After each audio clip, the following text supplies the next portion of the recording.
Bienvenidos a la Iglesia Integral de Restauración. Oramos para que este mensaje edifique tu vida y te ayude a alcanzar tu propósito en Dios. Si quieres conocer más de nuestra iglesia, visita nuestra página soyintegral.org. Pablo dice allí en esa carta, en el primer versículo, en el versículo 1, dice: Timoteo, es bueno que sepas que en los últimos días habrán tiempos muy difíciles, en los últimos días. Y en los tiempos del apóstol Pablo, él llamaba a esos tiempos los últimos días. Y yo creo que nosotros también llamamos a estos tiempos los últimos días. Amén. En esos tiempos era muy difícil ser un verdadero cristiano. Era común que a alguien se le dijera: ven y acepta a Jesús como Señor y Salvador y conviértete en un discípulo de Cristo. Y te puedo garantizar que dentro de un mes tendrás un Mercedes o un BMW en la puerta de la casa. ¿Será esa la manera como se le predicaba? No. Te puedo garantizar que de pronto dentro de un mes matarán a tu esposa. Dentro de 2 meses violarán a tus hijas. Dentro de 3 meses tus hijos serán pasados por lanzas y a ti te comerán los leones. Esa era la oferta del cristianismo del primer siglo, parecida a la de hoy, muy parecida a la oferta de hoy, ¿verdad? Eran tiempos difíciles. El apóstol Pablo advierte a Timoteo: son tiempos difíciles, y créeme, también son tiempos difíciles hoy. Quiere decir que Él está próximo a venir. No sé cuántos días, cuántas semanas, no sé cuántos meses, pero las señales se están cumpliendo de manera vertiginosa. Tenemos el privilegio de ver cumplidas las señales de la próxima venida de nuestro Señor Jesucristo. Pero además de un privilegio, es una responsabilidad. ¿Sabes? Muchos de nosotros hemos visto por noticias los horrores de la guerra, y nadie quisiera estar en guerra. Pero si tú eres un cristiano verdadero, tendrás la paz de Cristo, conocerás su paz, pero inevitablemente tendrás luchas. Estarás en una constante guerra, ya sea contigo mismo o con los demás. Quiero que por favor me coloque la imagen de las 5 solas. Esta imagen que ves aquí nos muestra 5 afirmaciones que se constituyeron en los 5 pilares del cristianismo reformado del siglo XVI.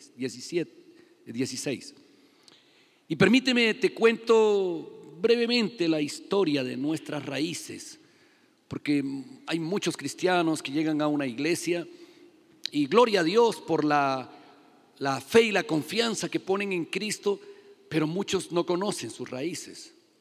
Y este mes vamos a tener el privilegio de compartirte sobre estos 5 pilares que estás viendo aquí, a los cuales quiero referirme dentro de unos minutos. Quiero que los tengas presentes en medio de la historia que quiero contarte. La iglesia, para algunos dicen, nace en Hechos capítulo 2, el día de Pentecostés, cuando el Espíritu Santo cae sobre los discípulos, sobre aquellos 120 que estaban en un aposento después de 10 días de oración. Y la promesa dada desde Joel capítulo 2 versículo 28 de que un día el Espíritu Santo sería derramado sobre toda carne, se cumple en la vida de aquellos 120 y comienzan a hablar en otras lenguas y a predicar el evangelio de Cristo. Y se convierten 3,000 personas en la primera predicación del apóstol Pedro. Y nace la iglesia.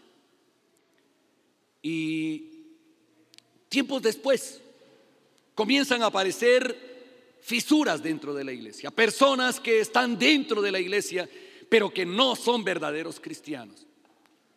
Y el apóstol Pablo lanza una advertencia a Timoteo y le dice: en los últimos días. Pablo tenía la esperanza, la firme esperanza de que Jesús viniera mientras él estaba vivo aquí en la tierra. No se cumplió porque Dios es soberano. ¿Cuántas veces le pedimos a Dios y Dios dice no? Y ya. ¿Y por qué? Él lo sabe. Amén. Él tiene siempre lo mejor para ti y para mí.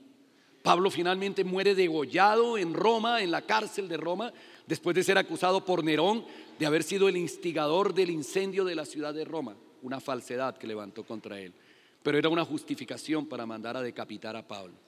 Y Pablo le escribe a Timoteo, a su amado y discípulo, hijo espiritual Timoteo, y le habla sobre los tiempos difíciles, sobre que tiene que tener luchas.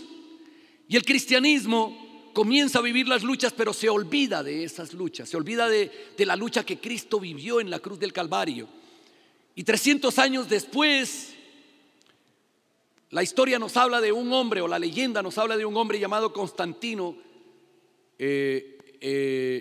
emperador del imperio que él tenía a su mando, del imperio de Bizancio, que después se llama Bizancio.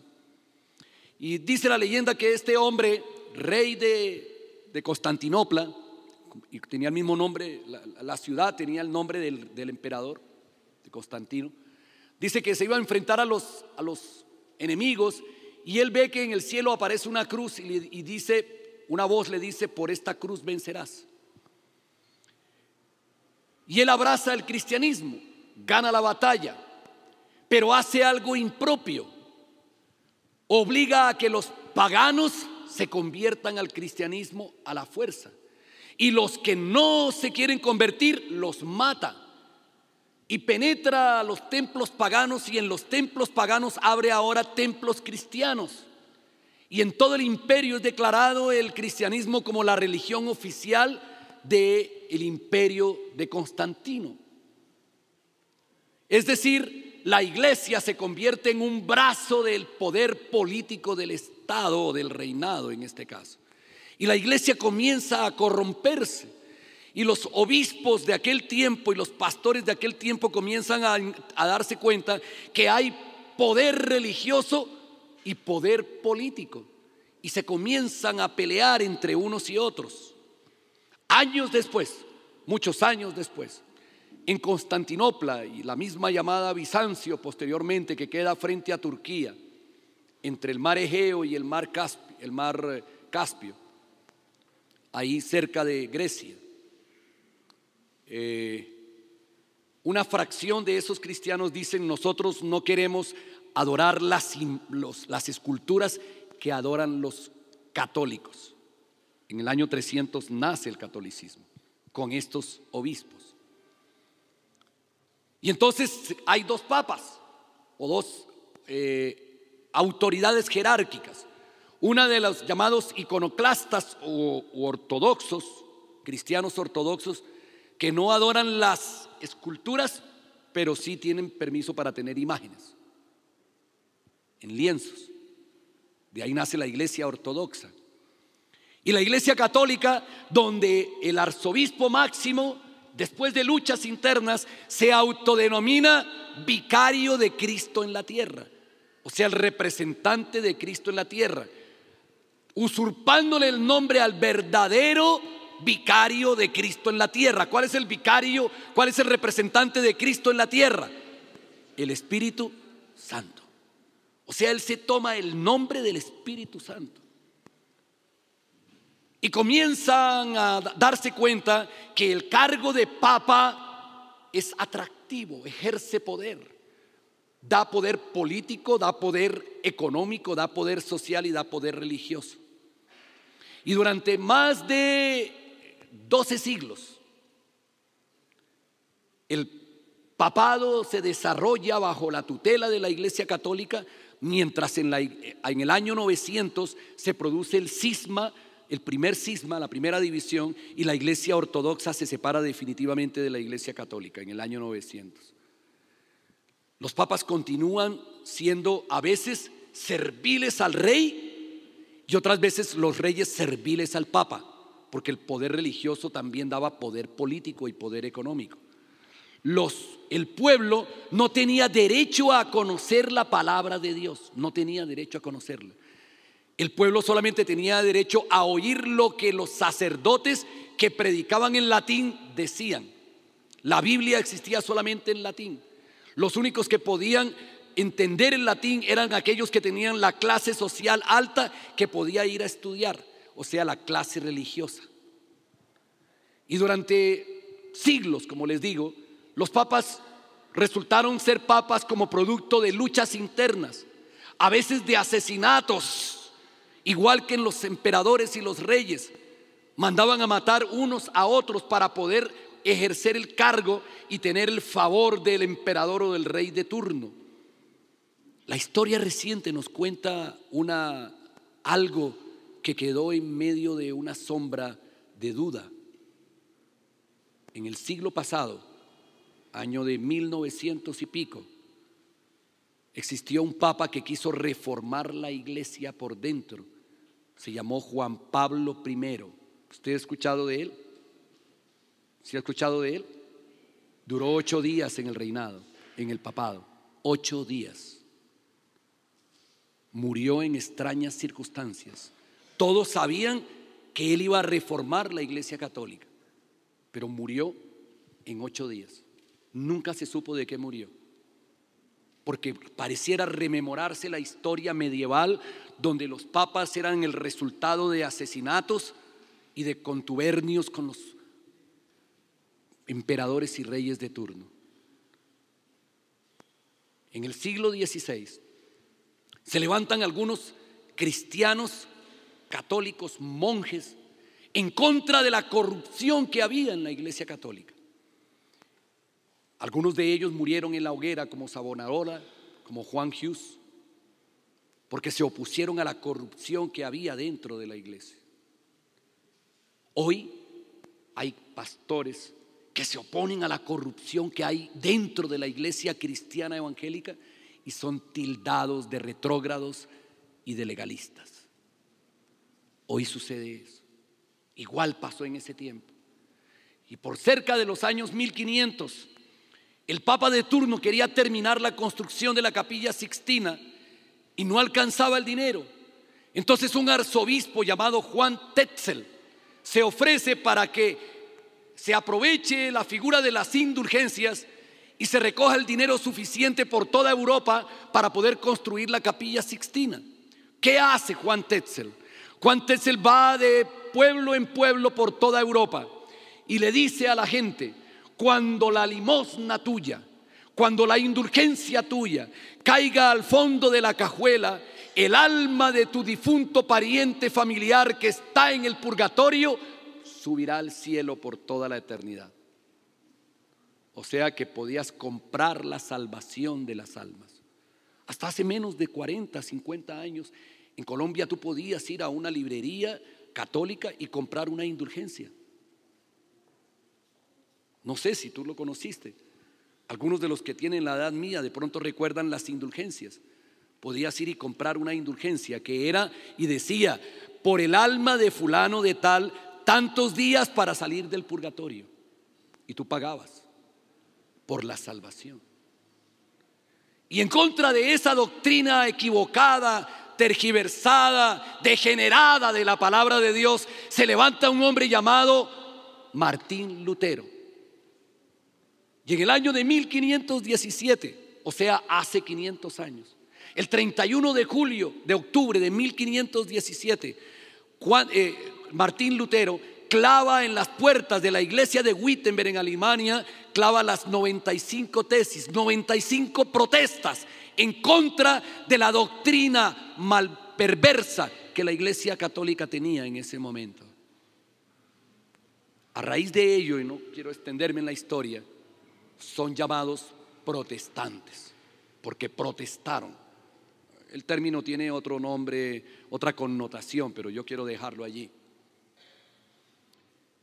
Y se levantan otros reformadores en aquel tiempo en contra de esa falsa doctrina. Él quería reformar la iglesia católica, mas no se le permitió. Fue perseguido. El rey Carlos V, que era el emperador de aquel tiempo y cuyo primo Fernando de Aragón era el rey de España, juzgaron a Martín Lutero. Y Martín Lutero se para en la dieta, una convención especial para juzgarlo. Y él dice: si ustedes me demuestran con la palabra de Dios que está por encima de mi conciencia, la palabra de Dios que está por encima de mi conducta, que es la que dicta las normas de conducta y de fe de cualquier cristiano, si ustedes me demuestran que yo estoy equivocado, yo me retracto. Pero él dijo: el Papa está equivocado, y que me demuestre lo contrario con la palabra de Dios. Fue perseguido, no fue muerto. Para gloria de Dios, Martín Lutero participó de la primera traducción de la Biblia del latín al alemán. Años después, nuestro amado Casiodoro de Reina y Cipriano de Valera, ¿saben quiénes son? Su famosa y amada Reina Valera. En el año de 1569 tradujeron de la Vulgata latina, o sea, del latín, con las dificultades lingüísticas del tiempo, tradujeron nuestra famosa Reina Valera. O lo hizo Casiodoro de Reina y lo revisó lingüísticamente Cipriano de Valera en el año 1602. Fueron perseguidos, intimidados para ser asesinados, porque la palabra de Dios es perseguida. Porque no querían, el clero no quería que la Biblia fuera traducida al lenguaje nuestro, porque cuando el pueblo conoce la palabra de Dios, conoce la verdad, y conocerás la verdad y serás libre, libre, libre. Por eso es tan importante que tú, amado hermano, que tú leas la palabra, que tú oigas la palabra, que tú medites en la palabra, que tú aprendas la palabra, que tú vivas la palabra, porque solo cuando la haces serás verdaderamente libre. Solo cuando lo haces serás verdaderamente libre. Por eso los eruditos de aquel tiempo quisieron conjugar las enseñanzas de Lutero, de Calvino y de todos aquellos que actuaron como reformadores de la iglesia en aquel tiempo, y establecieron 5 principios, 5 pilares que para la gloria de Dios, en medio de las luchas, se levantaron como pilares para la guerra que Dios tenía.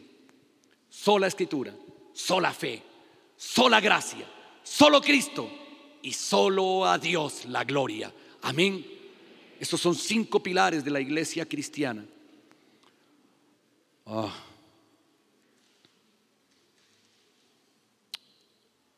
Pero así como los reformadores tuvieron luchas en aquel tiempo, déjame decirte algo. A los pocos años, los príncipes y reyes que apoyaron a Martín Lutero, al descubrir el pueblo la verdad de la palabra, se levantaron en contra del emperador Carlos V. Y vino una guerra, se llamó la guerra de los 30 años. De allí nació, de ese tiempo nació la libertad de muchos pueblos, que se tradujo años después en cosas como la Revolución Francesa, porque el pueblo conoció la palabra y entendió la libertad que tiene en Cristo Jesús. Pablo le advierte a Timoteo sobre las luchas que tiene que tener en el tiempo en que Timoteo estaba.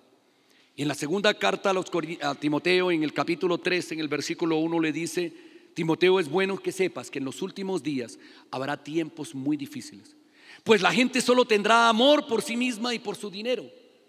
Solo tendrá amor por sí misma y por su dinero. Serán fanfarrones, serán orgullosos, se burlarán de Dios, serán desobedientes a sus padres y malagradecidos. Eso no pasa aquí con los jóvenes de esta iglesia. Ellos son obedientes a sus padres y son agradecidos. Amén. A mentirosos.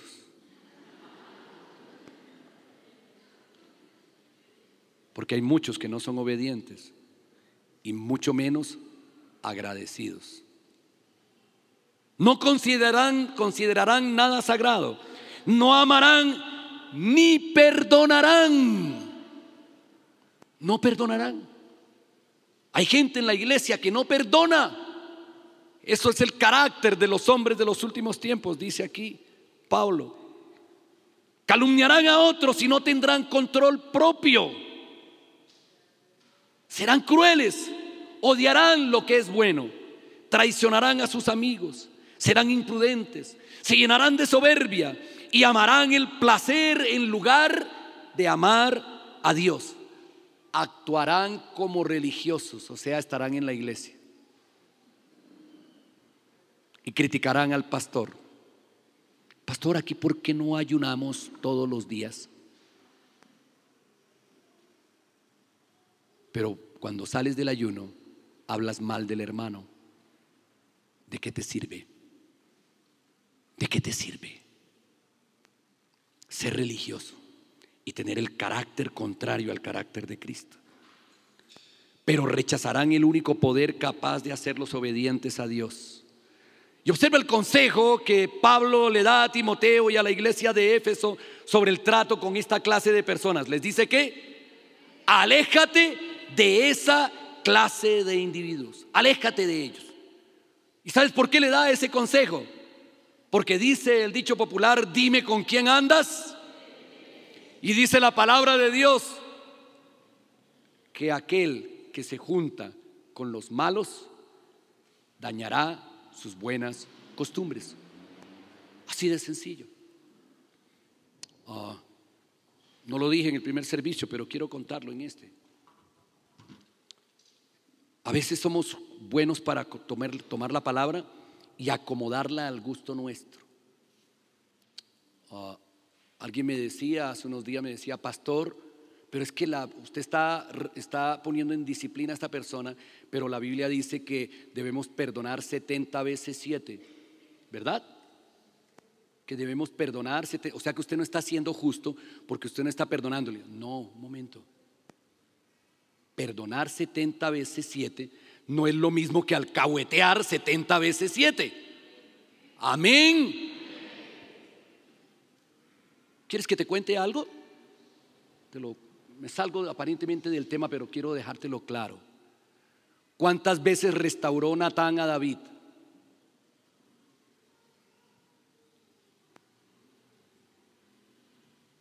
0. Ni una. Le dijo: eres un pecador, mataste a la esposa al esposo de tu amante, por lo tanto Dios va a matar a tu hijo. ¿Eso se llama restauración? Sí, es un modo de restaurar. No más. Y después le dijo: ven, David, mi hijito lindo, poechito, ¿por qué mataste a Urías? Ven, te voy a llamar por teléfono todos los días y te voy a mandar un WhatsApp diciéndote: no peques más. La Biblia no dice eso. ¿Sabes qué hizo David? Cambió de profeta.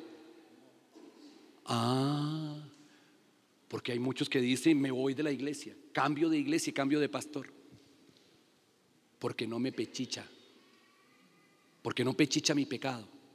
Perdonar no es lo mismo que alcahuetear. Amén. Aléjate de esa clase de individuos. En este año nosotros tenemos un propósito, es año de propósito. Y uno de los propósitos de este mes es que tú estés armado y victorioso para triunfar y vencer en cualquier lucha que Dios te ponga, amén, o que el enemigo te ponga. Pero déjame contarte algo.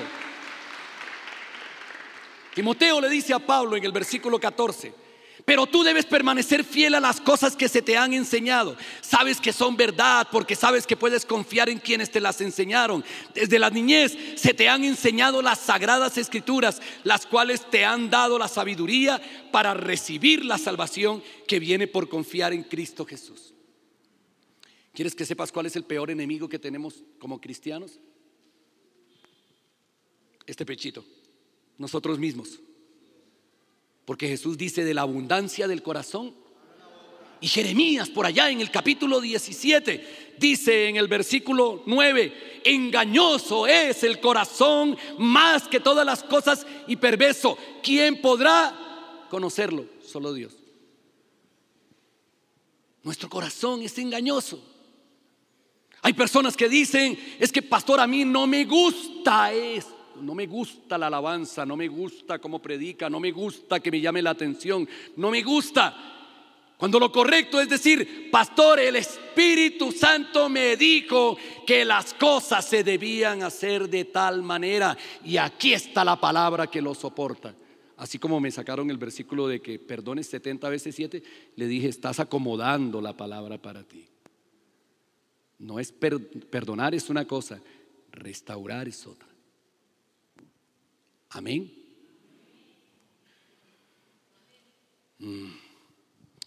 Y por eso es que Pablo le insiste a Timoteo que sea firme en lo que le fue enseñado.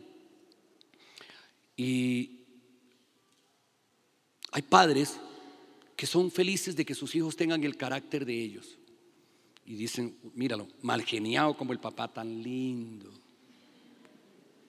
Mañoso como el papá, tan lindo. Cantaletuda como la mamá, tan hermosa ella. Pero no es lo que dice la Escritura. La gran lucha de Jesús con sus discípulos es que ellos tuvieran el carácter de Él. Sean mansos como yo soy manso. Y entonces sale el cristiano aprovechado y dice: sí, pero no dice que sea menso. Yo no soy bobo, pastor. Y tuercen la palabra para acomodarla a su gusto. Pero la gran lucha de los pastores es que ustedes, como siervos, tengan el carácter de Cristo. La gran lucha del pastor consigo mismo es que él tenga el carácter de Cristo. Amén. Es una lucha. Es una lucha. Y para luchar hay que estar bien armados para salir victoriosos. Así que el arma que nos da aquí la palabra, el apóstol Pedro dice en la primera carta, en el capítulo 2: deseen como niños recién nacidos la leche espiritual no adulterada, para que por ella crezcan para salvación. Deseenlo.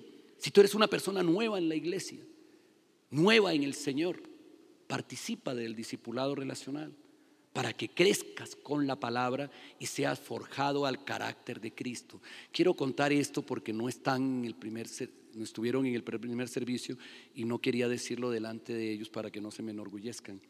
Pero tengo en la iglesia algunos pastores que han sido pastores. Tenemos en nuestra iglesia. ¿Y sabes qué me agrada de ellos? No se las dan de pastores. Sirven como si no fueran pastores. Han participado del discipulado relacional, recibiendo el discipulado relacional de alguien que tiene mucho menos años en el evangelio que ellos. Y a veces les pregunto a los discipuladores: ¿cómo les va con fulano de tal? Me dice: aprendiendo de ese hermano como usted no se lo imagina. O sea, el maestro aprendiendo del alumno. Pero y le pregunto al alumno que ya es pastor: ¿y cómo te va? Y me dijo: aprendiendo de ese que tiene 3 años en el Señor y yo tengo 20. Porque no importa cuántos años tengas en el Señor, todos como niños necesitamos desear la leche espiritual, que es la palabra de Dios, para que crezcamos para salvación. Amén. Por eso, este es el primer principio de la columna de la guerra espiritual: la sola escritura. Sola escritura. Sola escritura.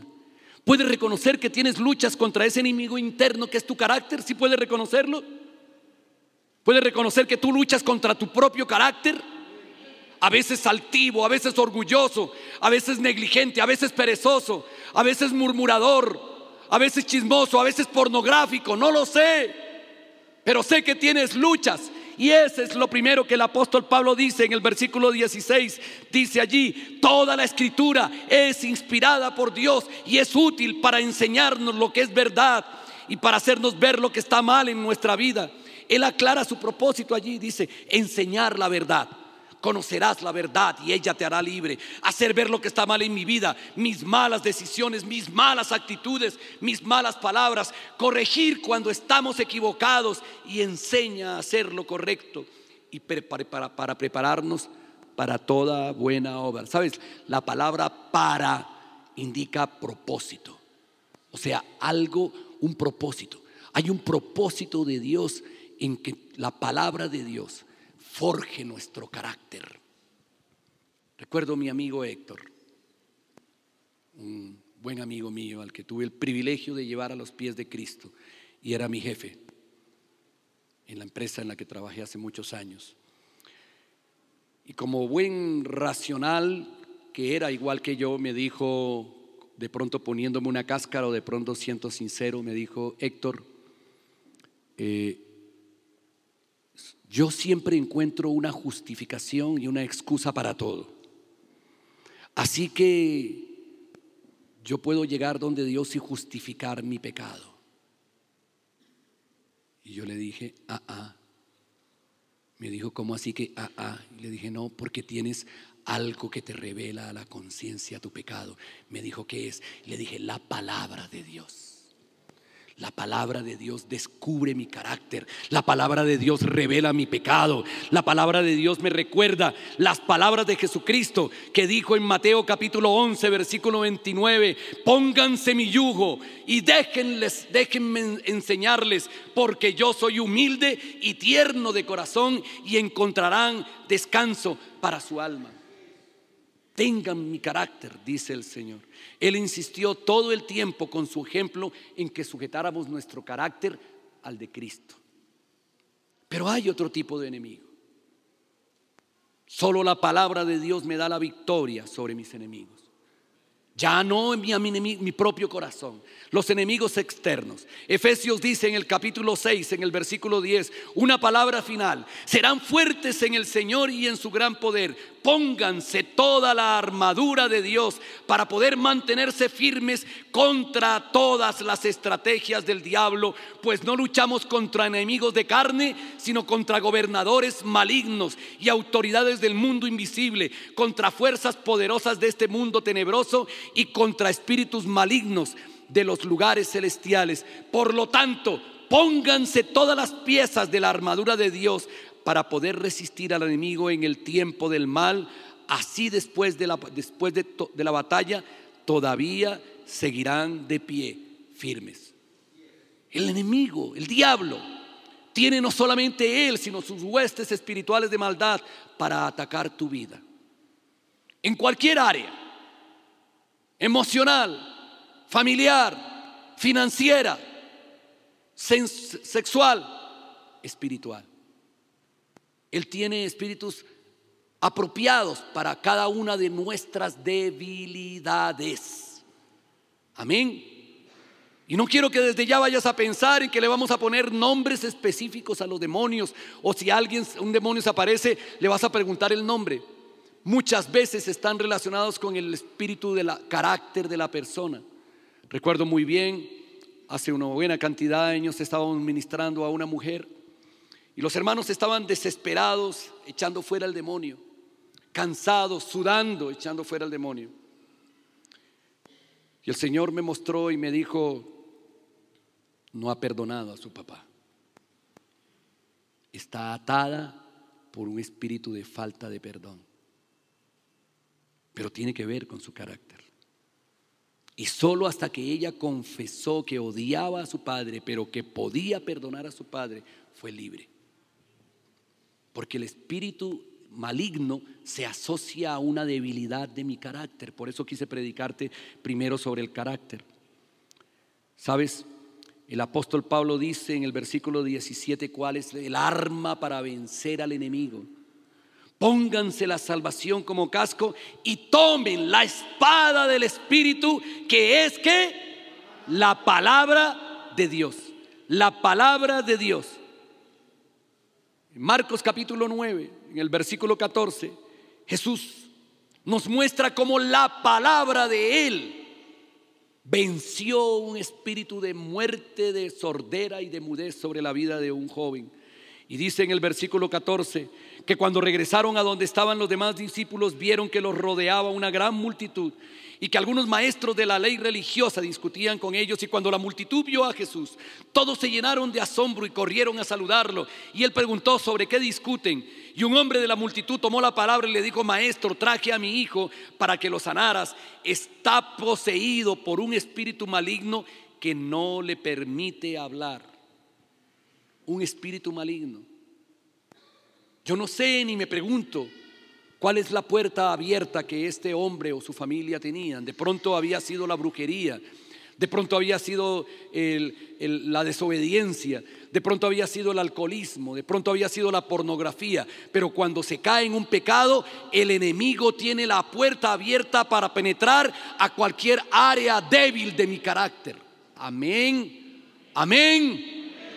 Abre una puerta y créeme que el enemigo tendrá una puerta abierta para entrar a un área débil de tu carácter y te va a hacer daño, a ti o a tu familia, a ti o a tu familia. Por eso advierto a los que les gusta, a los padres que les gusta el adulterio, a los padres que les gusta el trago, a los padres que les gusta el cigarrillo, la marihuana, que les gusta la pornografía. Los que van a cargar con la consecuencia de tu pecado son tus hijos.